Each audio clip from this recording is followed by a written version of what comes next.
Son las 6:58. Buenos días, dominicanos, dominicanas, ciudadanos y ciudadanas del mundo. Julio Martínez Pozo. Los comentarios de los temas más importantes en el programa de mayor influencia de la radio y la televisión nacional. En este martes 6 de agosto del año 2019. Buenos días a todo el equipo del Sol de la Mañana. Buenos días a la audiencia de Sol, a toda la teleaudiencia de Telefuturo Canal 23 y a todos los que nos siguen a través de las distintas redes de Sol. Así es que gracias a todos. Lamento mucho y expreso toda mi solidaridad con la familia Carlo por el lamentable fallecimiento ayer, la tragedia en la que murió el piloto Octavio Carlo Jr., hermano de Sergio Carlo, hermano de Lucien Carlo. Así es que nuestra solidaridad, parece ser que fue... el accidente se produjo al chocar con un cable del tendido eléctrico. Debe establecerse con claridad qué fue lo que provocó esta tragedia, pero toda nuestra solidaridad con esa familia. Por otra parte, está el caso de el robo en la residencia del alcalde Walter Musa. Nosotros esperamos comunicarnos con él en el día de hoy para que se sepa exactamente qué fue lo que pasó. Porque en principio está la versión de que se robaron $700,000 en la casa del alcalde Walter Musa y después él dijo que no fue esa cantidad la que se robaron, etcétera, etcétera, porque bueno, lo de los $700,000 es un asunto que tiene otras implicaciones, porque es una suma de dinero que no está para estar en una casa y que implica ya otras cosas, es decir, explicaciones de lo que fuere, pero eso es otra cosa. Entonces, vamos a ver, alcalde, si podemos comunicarnos con usted un poco más adelante para no andar especulando sobre esto y que el país tenga una idea muy clara de qué ha sido lo que ha pasado, o tal vez qué nos dice la Policía Nacional sobre este caso. Bueno, señores, de política, en sentido general, tal vez a propósito de la coyuntura que está viviendo el país, solamente para que eso esté ahí como telón de fondo, nadie aprende en cabeza ajena, pero es bueno recrear experiencias que se han vivido en otros lugares para tratar de evitarlas. Conocemos todo la terrible situación por la que atraviesa Venezuela y que después que ese país se ha sumido en esa crisis humanitaria, en esa crisis política, no ha habido manera de sacar a Venezuela del hoyo por más esfuerzo que se han hecho, y sabrá Dios cuánto tiempo más permanezca Venezuela en una situación totalmente indeseable para una sociedad. Si hiciéramos la comparación con la República Dominicana, bueno, aquí la gente tiene posiciones distintas, hay una clase media cada vez más crítica, pero hay una clase media que es más crítica, pero puede vivir su condición de clase media y la vive.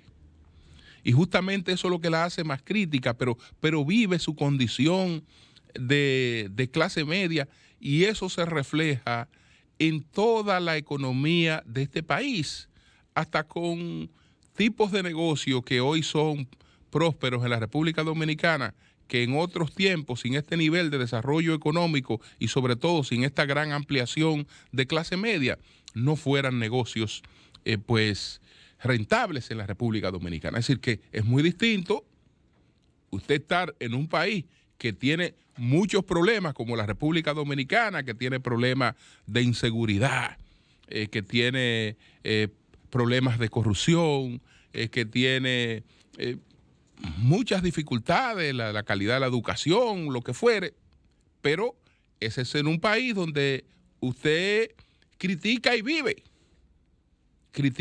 su vida fluye sin mayores inconvenientes, pero en un país donde la gente no puede vivir, sencillamente donde la gente no puede vivir, sumida a una tragedia patética, eso no tiene madre ni tiene padre.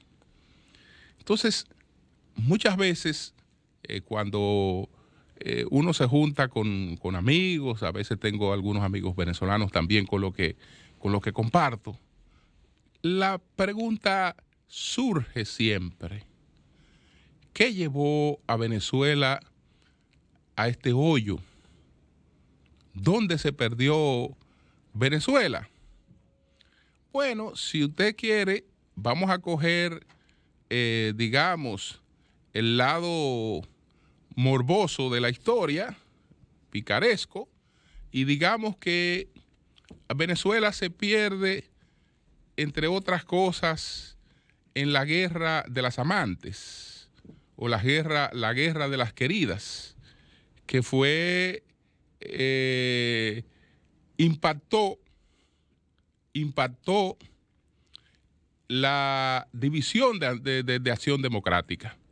Impactó, pero ese es un factor adicional, pero es un factor que está ahí. Estamos hablando de que Carlos Andrés Pérez, pues, promueve, apoya a Jaime Lucinchi para que se convirtiera en presidente de la República. Don Carlos Andrés, pues, que agota su periodo 1974-79, pues en la época de la llamada Venezuela Saudita, apoya a Jaime Lucinchi. Después Carlos Andrés Pérez quiere regresar de nuevo al poder, pero Jaime Lucinchi no lo apoya, no apoya el regreso de Carlos Andrés Pérez al poder, y entonces ahí se da la batalla que descalabra Acción Democrática, y detrás de Acción Democrática se va todo el sistema político de Venezuela. Se alude al asunto de doña Blanca Ibáñez y Cecilia Matos. Doña Blanca Ibáñez, primero, era una asistente muy especial del presidente Lucinchi, al extremo de que decían que doña Blanca era la jefa real del gobierno, la que nombraba, quitaba y hacía de todo. Y entonces ella era amante del presidente Lucinchi. Entonces, ¿qué resulta? Que el presidente Pérez se percata de la influencia que él entiende nociva de Blanca Ibáñez en todas las decisiones de Lucinchi, y un día, como amigo, va a llamarle la atención al presidente Lucinchi, y yo creo que esa fue la última vez que hablaron como amigos.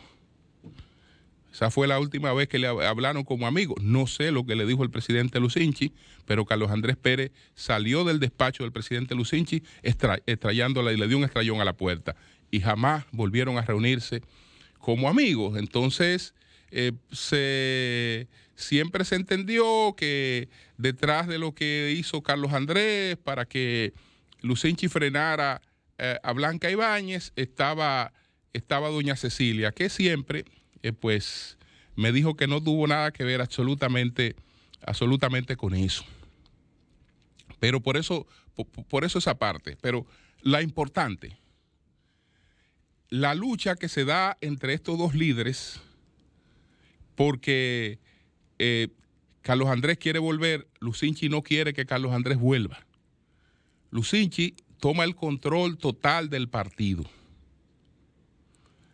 y lo hace pues para evitar que Carlos Andrés Pérez ganara las primarias de nuevo. Entonces empodera a todo el partido llevándolo al gobierno. Decretó que en cada lugar los gobernadores fueran los jefes del partido y todas las estructuras provinciales la puso en manos del partido. Es decir, prácticamente hizo un gobierno que era total del partido en todas las estructuras de mando. Con eso, él le cerraba aparentemente el paso a unas primarias a Carlos Andrés Pérez. Sin embargo, el liderazgo de Carlos Andrés Pérez era un liderazgo muy fuerte y con alianzas de la sociedad, además, él tenía una ventaja. Independientemente de que había esa cerrazón en el partido y había ese control de Lucinchi del partido, él tenía una ventaja. En él, los venezolanos idealizaban la Venezuela saudita y creían que con su regreso volvería la prosperidad de la Venezuela saudita, y esa idea se coló por encima de cualquier otra cosa, y Carlos Andrés Pérez entonces se impuso en unas primarias por encima de la maquinaria de su partido. Ahora, ¿qué es lo que pasa? Que vencer a una maquinaria no quiere decir anularla. Es decir, esa maquinaria sigue ahí, aunque esa maquinaria haya sido pues vencida en unas primarias. Y la maquinaria siguió ahí. Lo único que la maquinaria después no acompañó a Carlos Andrés Pérez en el gobierno, pero a Carlos Andrés Pérez tampoco le interesó que el partido lo acompañara en el gobierno, porque él vino a realizar el gobierno con lo que él denominó la generación de Ayacucho. Un grupo de jóvenes excelentes con los que vino a gobernar, pero sin partido. Sin partido. En poco tiempo después, cuando empezó a adoptar algunas medidas que desde el punto de vista macroeconómico eran correctas, pero que no habían sido socializadas con la gente, vino toda esta situación que lo desalojó para siempre del poder en muy poco tiempo, por la debilidad con la que llegó al poder sin el sustento del partido. Entonces todo esto fue arrastrando a Venezuela a un colapso del sistema político que la fue llevando poco a poco a caer en las manos en las que cayó y en la tragedia en la que vive hoy. Moraleja, colapso de sistema de partido igual a tragedia posterior, porque nada que ha venido sobre la base del colapso del sistema de partido ha sido mejor que la existencia de un sistema de partido fuerte, aún con todos los defectos que tiene ese sistema partidario. En resumen, la batalla irracional entre dos líderes de un partido político, entre dos presidentes de un partido político, es la principal responsable de la situación que está viviendo hoy Venezuela. Porque ahí empezó todo. Eso generó el hoyo en el que está hundida traumáticamente Venezuela en el día de hoy. Entonces, continuando con la política, quiero dar lectura y expresar mis diferencias, porque a veces cuando uno lee un artículo, reproduce un artículo, se puede entender que tú lo haces porque le das aquiescencia plena a lo que se plantea ahí. Este no es mi caso. Yo tengo diferencias con algunas cosas de las que se plantean aquí, pero le voy a dar lectura a este artículo que escribió José Luis Taveras, el distinguido abogado santiaguero José Luis Taveras. El artículo se titula, en su columna que se titula Letras Libres, yo la tomé del periódico Acento, pero el artículo se titula Gonzalo Castillo, ¿una apuesta segura? Esa es la pregunta que se hace José Luis Taveras. Entonces digo que leo para expresar diferencias con algunos puntos. Entonces, dice lo siguiente, él escribe muy bien. Como forma de mantener unidas a sus tropas y a pocos meses del inicio de su segundo mandato, Danilo Medina reunió en el Palacio a sus leales, entre comillas, presidenciales, para alentar sus aspiraciones. De ese primer encuentro, los más cándidos salieron respirando futuro. Los otros, con cierto escepticismo, dejaron su entusiasmo a la espera de mejores definiciones. Francisco Domínguez Brito madrugó y fue el primero en renunciar al Ministerio de Medio Ambiente para dedicarse por entero a una campaña que no ha tenido pausa.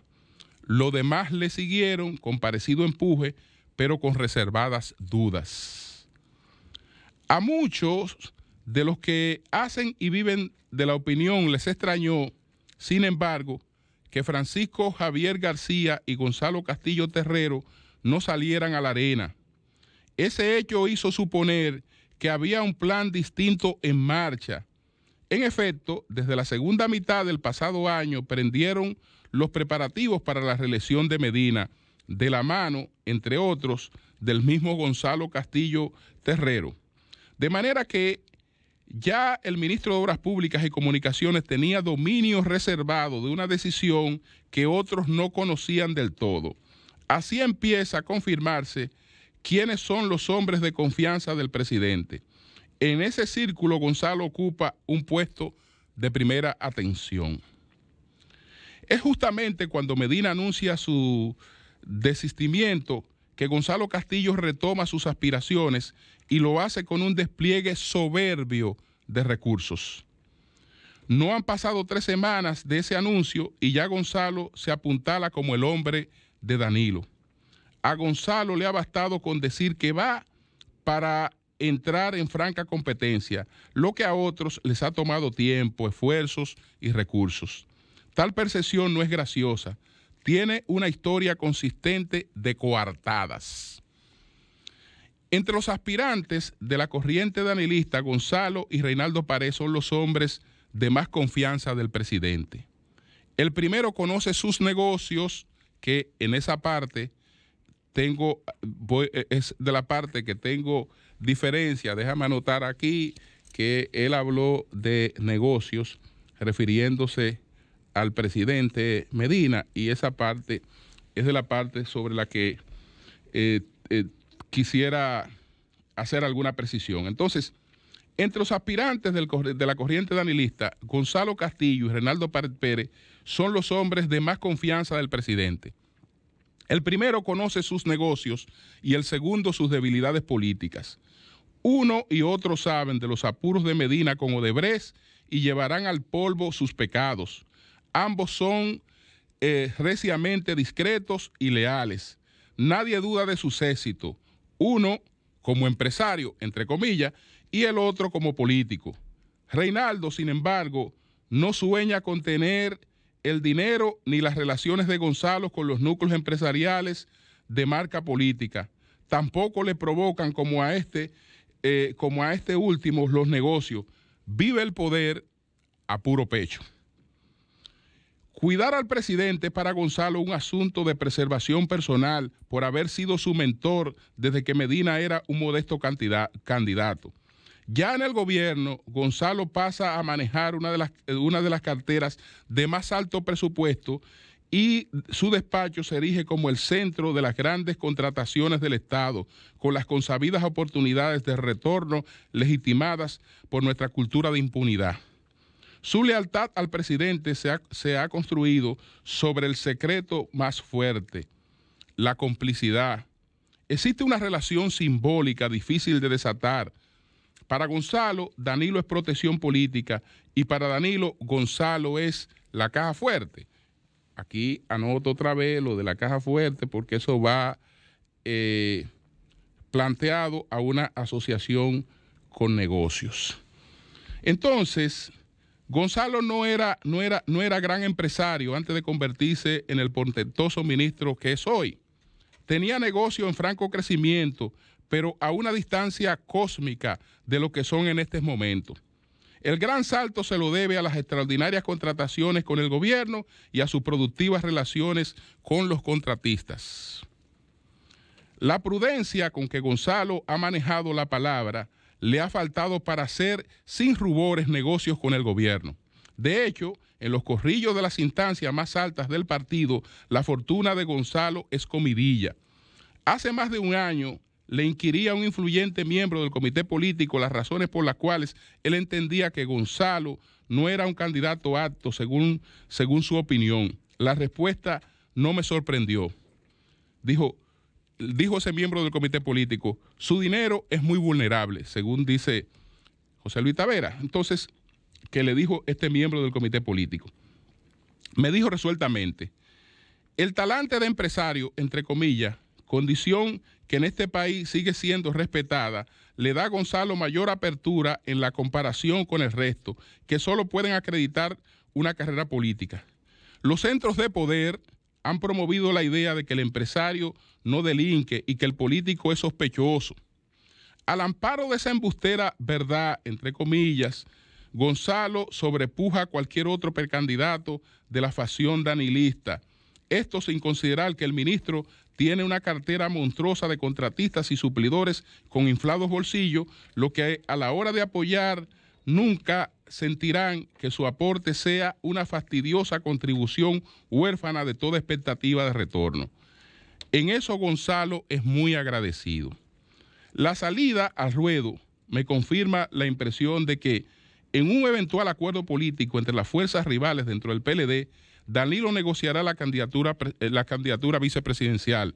En ese cuadro, solo dos candidatos le garantizan la lealtad que precisa para negociar un pacto de indemnidad, un pacto sin mayores sobresaltos. Reinaldo Pared y Gonzalo Castillo. Sin embargo, este último no solo guarda secretos, también el maletín. Si Gonzalo no tuviera competidores tan pálidos, su suerte sería otra. Es tan frágil la sanidad patrimonial del ministro que en sus patios cualquier vientecito levanta una monstruosa humareda. Pienso que salir a la calle con ese lastre es suicida, a menos que los intereses resguardados no solo sean fuertes, sino también ajenos. En ese caso, solo Danilo Medina guarda su estrella. Bueno,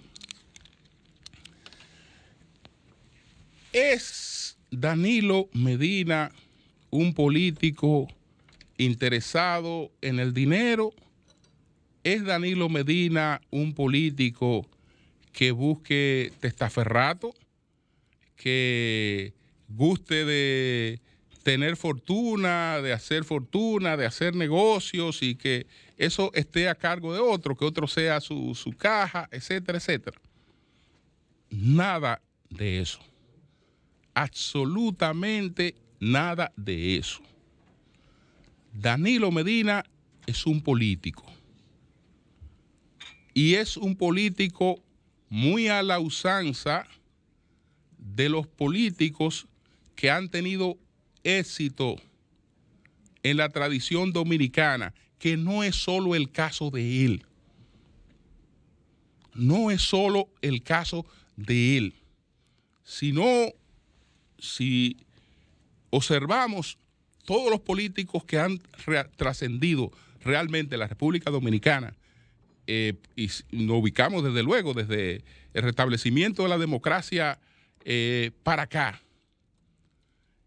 En términos personales, ninguno de ellos ha sido interesado en el dinero y ninguno de ellos puede decirse que tuvieran testaferratos, aunque en el círculo de sus colaboradores existieran gente con alto poder económico y beneficiados de todas las oportunidades que transfiere el Estado. Eso es una cosa, que eso existiera en el entorno de Balaguer, eso es una cosa. Pero decir que esas personas que en el entorno de Balaguer tenían grandes recursos y fortunas eran los guardadores de Balaguer, que eran los maletines de Balaguer, sería totalmente injusto. ¿Por qué? Porque ahí está su historia que lo demuestra. Cuando nos referimos, por ejemplo, a la existencia de la OISOE y las dos oficinas esas que se crearon en el 86, en el 87, en el propio gobierno de Balaguer, pues vamos a decir que esas oficinas surgieron ahí porque fue cuando se institucionalizaron. Pero si profundizamos, no fue ahí que surgieron. Lo que hoy viene siendo la OISOE, la crea Trujillo, no sin el marco institucional, sin un decreto, el decreto del 86, 87, para nadie venga a corregirme, no, que eso surgió en el 86, 87, no. Sin la formalidad de ese decreto, la crea Trujillo porque tiene en su entorno un colaborador que, siendo incluso presidente de la República, vive en una pensión. Un hombre que nunca le planteó ningún problema de tipo económico y que nunca le interesó la relación de poder que tenía con el jefe para buscar favores de tipo económico. Y con la finalidad de que viviera en un sitio por lo menos con cierta seguridad y dignidad, entonces se crea esa oficina para construir la casa de Balaguer y construyó la Casa de la Anunciatura Apostólica. Esas fueron de las primeras obras que construyó esa oficina. Y para convencer a ese hombre de que se mudara ahí, hubo que presentarle la historia de otra manera, pero no se le convenció tanto, porque aunque sabía que no podía desairar al jefe, incluso nunca vivió en la casa, sino en el patio de la casa. Nunca vivió en la casa, sino en el patio de la casa. Entonces, no, usted puede decir que sí, que hubo gente que le dio en la costura, que él incluso promovió y permitió que gente se enriqueciera, pero el interés personal de él no eran socios de él. No eran socios de él. Ni tenían dinero guardado de él. No. Entonces, esa era la situación de Juan Bosch también, como líder político. No era una persona que le interesara para nada el dinero, ni el cúmulo de dinero, ni el cúmulo de fortuna. Desde luego que tenía amigos que en gran medida podían colaborar y contribuir con él, pero eso es otra cosa. Y él no tuvo tampoco un largo ejercicio de poder que pudiera enriquecer a personas, independientemente de saber cuál era su posición moral con relación a ese tema. Es la misma situación de Peña Gómez. Es decir, alguien puede decir que era socio de Peña Gómez en un negocio. Y Peña Gómez le dio oportunidades a gente que se hizo muy rica, como la posibilidad de distribuir algunos cigarrillos en Rusia, por ejemplo, y una serie de cosas que algunos empresarios lo consiguieron con relaciones con Peña Gómez, negocios realmente de altísima rentabilidad. Pero esos empresarios no eran socios de Peña Gómez, ni testaferros de Peña Gómez tampoco, y él no alcanzó la presidencia de la República, él no la alcanzó. Entonces, los casos más recientes son los casos de Leonel Fernández y los casos de Danilo Medina. Es decir, Leonel Fernández no ha sido una persona que tampoco le haya interesado hacer fortuna, acumular fortuna, ni hacer negocio. Puede recibir ataques por su capital social que está reflejado, en una institución educativa, que no es una institución, digamos, patrimonial, porque si él desaparece, su familia no hereda ese patrimonio, es decir, no hay un interés patrimonial, sino ya de otra naturaleza, con sus aportes, con lo que fuera, pero una cosa totalmente de otra naturaleza. En el caso de Danilo Medina Sánchez,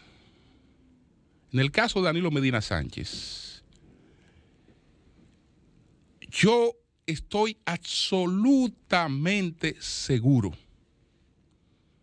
que quien en su entorno haya hecho negocios, lo ha hecho por su cuenta.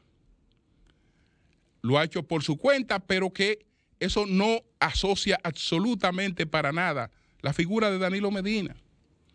Cuando Danilo Medina compite por la presidencia de la República, Danilo Medina vive en un apartamentito de clase media que incluso en una oportunidad, estando en campaña, no tiene ni siquiera un elevador. Y para hacer la reparación de ese elevador y tratar de convencer a esa persona de que aceptara eso hubo que enmascararlo como un asunto de los vecinos o de lo que fuere, porque no es gente que le interese para nada la cuestión patrimonial, y menos después que ya es una figura política con ese alto nivel de consagración. No. Es más, lo que nos ha ocurrido hasta ahora históricamente es que ningún fantoche ha llegado a ser un líder respetable en este país. Ningún fantoche ha llegado a ganar respeto como líder político en la República Dominicana. Ningún fantoche. Es decir, cuando vemos nuestros líderes, vemos a gente que se ha manejado siempre con mucha discreción y humildad. No son santos, ni dejan de ser culpables de muchas cosas que se hayan producido en su entorno, que eso es otra cosa.